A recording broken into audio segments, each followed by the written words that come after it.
Oh, look at this. It's the Mephlings. They are creature type humanoid. They're small. Because, you know, Mephits are small, so why wouldn't the Mephlings be small? They're only 2 to 3 feet tall, very little guys. Their speed is 30 feet, so they don't got that, like, 25 feet movement of a lot of the small creatures. They have elemental ancestry. You must choose between being a fire, air, earth, or water Mepling, gaining the benefits according to the table below. And you can see here, fire gains plus 5 feet of speed, and their damage type is fire for later. Air gains a 10-foot fly speed, just a little bit of a floating around, and the damage type is piercing, which is going to be for later. Earth gains 10 feet burrow speed, which is really neat. I like a burrow speed on a character, and their damage type is bludgeoning, that's for later. And water gains a 30 feet swim speed, which is the biggest speed, but it's swim, whoever is near water. And their damage type is acid, because acid's basically water. Then they get a breath weapon, which is very similar to the Dragonborn one, however it has like a few differences in that it's worse. When you take the attack action on your turn, you can replace one of your attacks with an exhalation in a 15-foot cone. Each creature in that area must make a dexterity saving throw, DC 8 plus your constitution modifier and proficiency bonus. On a failed save, a creature takes 1d10 damage of the type determined by your elemental ancestry trait. On a successful save, a creature takes half as much damage. This damage increases by 1d10 when you reach certain character levels, being 5, 11, and 17. You can use your breath weapon a number of times equal to your proficiency bonus per long rest. So you do a little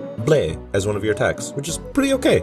It's decent. It does a bit of damage. I like how it's as one of your attacks instead of just as an action you can do it. But then the best trait that they gain is called Damage Attunement. When you roll damage that matches your elemental ancestry damage type, including with the breath weapon, you may reroll 1s on the damage dice and keep the new result. Now, if you remember, the fire one is pretty reasonable. If you're a fire and if you're a fire Mepling and you're a wizard, that fireball rerolling the 1s for the fire, that's pretty nice. That's 8d6. You're gonna get some 1s there. But also, if you're an air Mepling and piercing is your damage thing, if you're like a ranger or a rogue and you got a bow and you just pop people with that, rerolling 1s on the damage for your piercing arrows, like that's pretty neat.